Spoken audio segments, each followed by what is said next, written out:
अस्सलाम वालेकुम class 9th। Lecture number 21 है और चैप्टर नंबर 14 का फर्स्ट थ्योरम है। A line parallel to one side of a triangle and intersecting the other two sides divides them proportionally. Now look at the picture, the figure. Triangle ABC. In triangle ABC, line L, क्योंकि मैंने line को single name लिया है इसलिए मैंने इसको small letter use किया है। line L is parallel to side BC.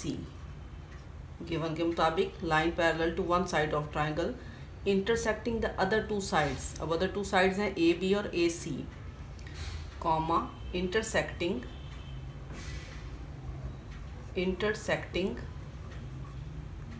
Side A B at D and side AC at E respectively यानी बेतरतीब। ये तो हो गया गिवन। नेक्स्ट स्टेप में क्या कह रहे हैं, then it divides them proportionally. Proportionality क्या है? Equality of two ratios is called proportionality. ये हम 8th क्लास में पढ़ चुके हैं। यानी measurement A D ratio measurement D B या बी डी, यानी ए डी और बी डी में जो रेशो होगी वही रेशो मेजरमेंट ए ई और मेजरमेंट सी ई में होगी। Equality of two ratios is called proportionality. ये हमें प्रूव करना है। कंस्ट्रक्शन में सबसे पहले बी को ज्वाइन करेंगे ई से और ई से ए बी पर perpendicular गिराएंगे E M.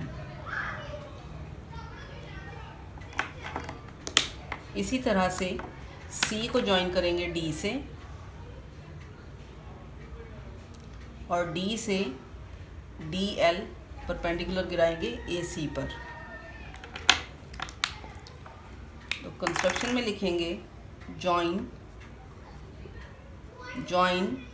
B to E and from E draw E M perpendicular to AB. Similarly, join C to D and from D, comma, draw DL perpendicular to AC. Construction complete हुई। अब आते हैं proof की तरफ। Proof में सबसे पहले देखें कि ट्राइंगल ए डी ई और ट्राइंगल बी ई डी, इनमें ई एम जो है इनका कॉमन परपेंडिकुलर या एल्टीट्यूड है। In triangles A D E and triangle B D E, comma E M is their common altitude। Altitude को आप परपेंडिकुलर भी लिख सकते हैं, ठीक। कॉमन एल्टीट्यूड है इसलिए देयरफॉर एरिया के लिए मैं ये सिंबल यूज़ कर रही हूँ। Area of triangle A D E is equal to 1/2 multiply by. अब एरिया ऑफ ट्राइंगल का फार्मूला आपको याद होगा कि area of triangle is equal to 1/2 into base into height. अब ए डी ई जब कह रहे हैं तो इसमें हाइट हमारे पास एल्टीट्यूड यानी ई एम है, मेजरमेंट ई एम है, और बेस हमारे पास है A D, measurement A D. It is result number 1। Similarly, area of triangle BDE, जो नाम ऊपर लिखा है उसी को यूज़ करेंगे, BDE is equal to 1/2 multiply by, अब BDE में अगर देखें तो परपेंडिकुलर, इनका कॉमन जो परपेंडिकुलर जो एल्टीट्यूड था वो EM था, तो EM एल्टीट्यूड है या हाइट है और BD इसकी बेस है।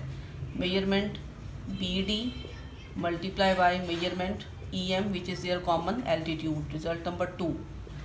अब अगर हम 1 को 2 पे डिवाइड करें तो आपके पास आ जाएगा area of triangle ADE over area of triangle BDE is equal to 1/2 को जब 1/2 पे डिवाइड करेंगे तो कैंसिल हो जाएंगे दोनों, जबकि measurement AD over measurement BD हमारे पास रह गया और EM भी EM से कैंसिल हो जाएगा। तो हम लिख देंगे रीज़न इसकी, डिवाइडिंग 1/2, 1 को 2 पे जब डिवाइड किया तो ये रिज़ल्ट आया।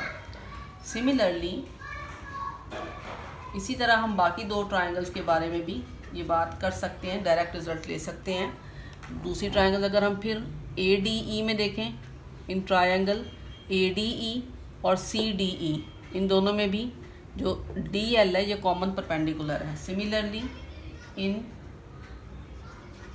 Triangle ADE and triangle CDE comma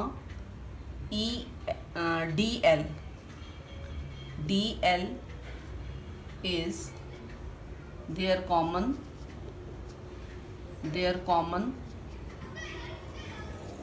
altitude या परपेंडिकुलर। अगर इनका कॉमन एल्टीट्यूड है तो क्या होगा, रिजल्ट फाइनल यही वाला आएगा कि एरिया ऑफ, क्योंकि सिमिलरली का वर्ड मैं लिख चुकी हूँ, area of triangle ADE over area of triangle CDE is equal to, अब ADE में अब इस लिहाज से अगर देखें तो अगर हम DL के लिहाज से देखें तो AE बेस है, measurement AE over measurement CDE में बेस आपके पास CE है। ये रिज़ल्ट नंबर था 3 और ये है रिज़ल्ट नंबर 4। सिमिलरली वहाँ पे हम लिख चुके हैं, इसलिए हम यहाँ पर दोबारा से ये सारा प्रोसीजर लिखने की ज़रूरत नहीं है। लेकिन area of triangle BDE is equal to area of triangle CDE। अब ये मैं किस बेस पे हम कह सकते हैं, आप देखें जब हम BDE की बात करते हैं तो BDE से मुराद ये वाली ट्रायंगल है, ठीक। जबकि जब हम DEC की बात करते हैं या CDE की तो उससे मुराद ये ट्रायंगल है। मैं इसका सिर्फ ये वाला पोर्शन आपको बता रही हूँ कि इस हिस्से में देखें तो ये दो ट्रायंगल्स हैं जिनकी हम बात कर रहे हैं, BDE और CDE। इन दोनों में देखें तो ये BC और DE जो थे ये पैरेलल लाइंस थी, ये हमें ऑलरेडी पता था, ये गिवन में था।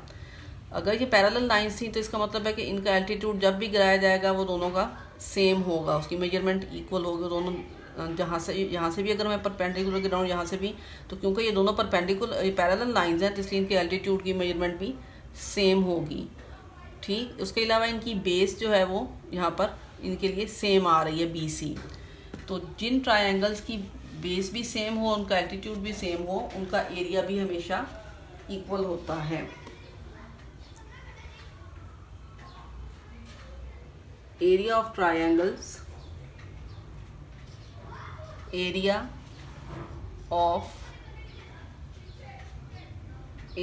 Of triangles,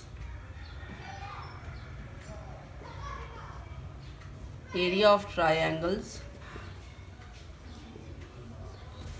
with same altitude and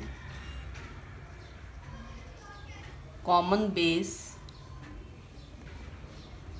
is equal।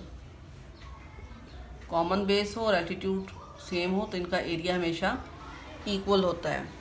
यहाँ पर क्या है, यहाँ पर L जो है, line L was parallel to BC, ये गिवन में था।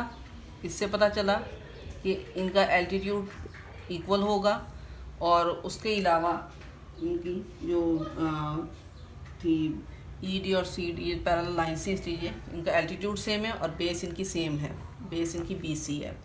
अगर इन दोनों का एरिया सेम है, एरिया इक्वल है, तो इसका मतलब है कि हम कह सकते हैं रिजल्ट नंबर 3 से, measurement AD over measurement BD, यानी एरिया ऑफ फर्स्ट ट्राइंगल हमारे पास ये आई है ADE और ये रेशो आई है, तो एरिया ऑफ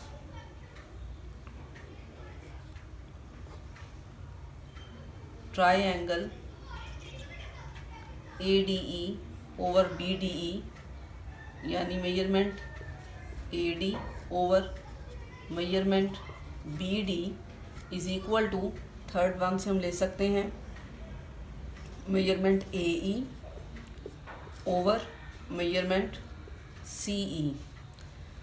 अगर ये दोनों CDE और BDE का एरिया इक्वल है तो इसका मतलब है हम इन दोनों को एक ही ट्रायंगल कंसीडर कर सकते हैं और इनके रिजल्ट्स को हम आपस में कंपेयर कर सकते हैं। कंपेयरिंग